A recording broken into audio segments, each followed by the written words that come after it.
దేవుని ఆత్మచేత నింపబడినటువంటి సౌలుకు దేవుడు అధిక బలం కలుగు చేస్తే శత్రువు మీద అన్న మాట ప్రకారంగా మధ్యాహ్నానికి విజయం తెచ్చాడండి నాయకుడు. హల్లెలూయా. అందుకే దేవుని ఎంపిక గొప్పదే. హల్లెలూయా. దేవుడు ఎన్నిక చేసిన వాడు గొప్పోడు, దేవుని చేత అభిషేకింపబడిన వాడు గొప్పోడు. కానీ దేవుని చేత అభిషేకింపబడిన వాడిని తృణీకరించిన వాడు పనికి మాలినవాడు. ఎవరు? పనికి మాలినవాడు. చూడండి, దేవుడే అభిషేకించిన వాళ్ళు కొంతమంది ఈయన అంటారు, దేవుడే గణపరిచిన వాడిని కొంతమంది ఈడా అంటారు, ఈమె అనరు, ఇదా అంటారు. ఏమంటారు? మన తెలుగు వాళ్ళు చాలా మంచి వెరైటీగా మాట్లాడతారండి భాష. ఈడా, ఇదా, అడా, అదా. అంటే దేవుడు అభిషేకించిన వాడినట్ట ఈ పనికి మాలినోళ్ళు అన్నారు దేవుడు చేత. దేవుని చేత అభిషేకింపబడిన వాడిని ఘనపరిచిన వాడు పనికొచ్చేవాడు. దేవుడు ఎన్నికను, దేవుని ఎంపికను గౌరవించిన వాడు పనికొచ్చేవాడు. దేవుణ్ణి ఘనపరిచేవాడు, దేవుణ్ణి గౌరవించేవాడు.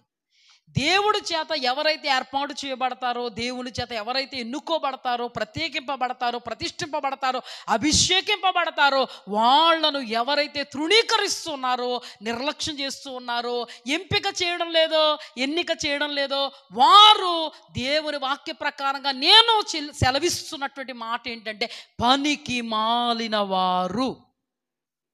పనికి మాలిన వాళ్ళు వీళ్ళు. దేవుడు గణపరిచే వాళ్ళని వీళ్ళు పొడుస్తూ ఉంటారు. పైకి ఎక్కిద్దామంటే వీళ్ళు లాగేస్తూ ఉంటారు వెనక్కి. చూసారండి? వాక్యం వినండి, చెప్తున్నాను నేను. యేసుక్రీస్తు ప్రభువారు సాక్షాత్తు తండ్రి అయిన దేవుడి అద్వితీయ కుమారుడు, దేవుని చేత అభిషేకింపబడినవాడు. ఈయన నా ప్రియ కుమారుడు, ఈయన యందు నేను ఆనందించుచున్నానని ఒక శబ్దము పరలోకము నుండి దిగొచ్చింది.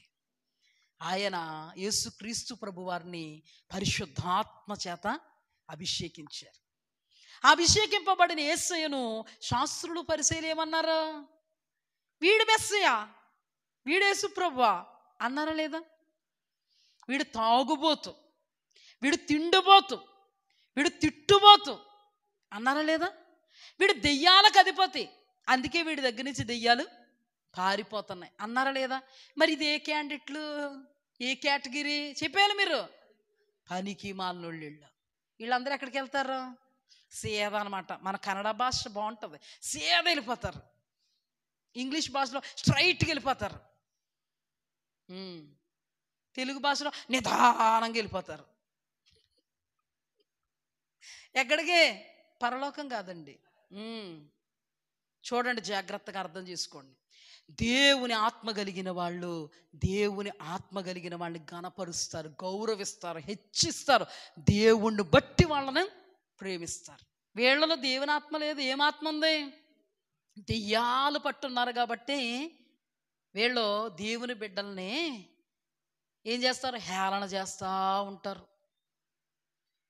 వెనక్కి లాగుతూ ఉంటారు. వాళ్ళు ఘనపరచబడతా ఉంటే ఎలా లాగేద్దామా? వాళ్ళని దేవుడు కుర్చీలో పెడితే కుర్చీ ఎలా లాగేద్దామా? ఏ సాల్వన్నా కప్పితే ఆ సాల్వ ఎలా లాగేద్దామా? ఏ దండన్నా వేస్తే ఆ దండ ఎలా పీకేద్దామా? మనం మెల్ల ఎలాగేసేసుకుందామా అంటూ ఉంటారు కొంతమంది. చూడండి, అవునా? యేసుక్రీస్తు ప్రభువారిని శాస్త్రులు కానీ పరిసయ్యులు కానీ ఎప్పుడైనా మెచ్చుకున్నారా? నువ్వు చెప్పు, యేసుక్రీస్తు ప్రభువారు దేవుడా కాదా? ఆయనను తండ్రి అయిన దేవుడు అభిషేకించాడా లేదా? అభిషేకించిన వానికి ఆయన అధిక బలం కలుగు చేశాడా లేదా? ఆయన కలుగు చేశాడు కాబట్టి అద్భుత, ఆశ్చర్య, మహాశ్చర్య సూచక కార్యాలు జరిగించాడు దేవుడు. అసాధారణంగా నిలబెట్టాడు, చిత్తం అంతటిని జరిగించాడు. సకల మానవాళి పాప పరిహారార్థమే రక్తం చిందించి ప్రాణాన్ని దారపోసి మరణించి మృత్యుంజయుడిగా తిరిగి లేచి తండ్రి కుడి పార్శ్వమున నేటి వరకు ఆసీనుడై నీ కొరకు నా కొరకు విజ్ఞాపన చేస్తున్న ఘనుడు. ఎందుకు? తండ్రి అయిన దేవుడు అభిషేకించడం ద్వారా అభిషేకించిన వానికి అధిక బలం కలుగు చేశాడు. అధిక బలాన్ని బట్టి యేసుక్రీస్తు జయించి మనని జయ జీవితాలు అనుగ్రహించి నిలబెట్టాడు. హల్లెలూయా. ఈ వాస్తవాన్ని ఎవరు తెలుసుకోలేకపోయారు? ఆనాటి పాస్టర్స్ ఈ బోధకుడికి ఆ బోధకుడు విరోధులు. ఈ బోధకులు నిజమైన బోధకులు కాదు. యేసుప్రభు వారు నిజమైన బోధకులకి ఎంతమంది విరోధులు తగిలారండి? ఈ రోజుకి కూడా నిజమైన సేవకులకి ఇలాంటి దుష్ట సంబంధులు జీవిత కాలం అంతా తగులుతూనే ఉంటారు. యేసుప్రభు వారు చనిపోయేంత వరకు తగిలారు లేదండి? పౌలు గారు చచ్చేంత వరకు తగిలారు లేదా? అపోస్తులకి తగిలారు లేదా? కొట్టివాళ్ళు తగిలారు, తిట్టివాళ్ళు తగిలారు, నెట్టివాళ్ళు తగిలారు, విమర్శలు చేసేవాళ్ళు తగిలారు, జైల్లో పెట్టేవాళ్ళు తగిలారు.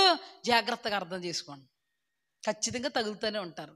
అద్భుతం ఏంటంటే ఇదే మాకు అతిశయము, ఇదే మాకు కిరీటము, ఇదే మాకు బహుమానమని అపోస్తులందరూ కూడా దేవుణ్ణి చూసుకుంటూ క్రీస్తు నిమిత్తమైన నింద గొప్ప భాగ్యంగా ఇచ్చారు.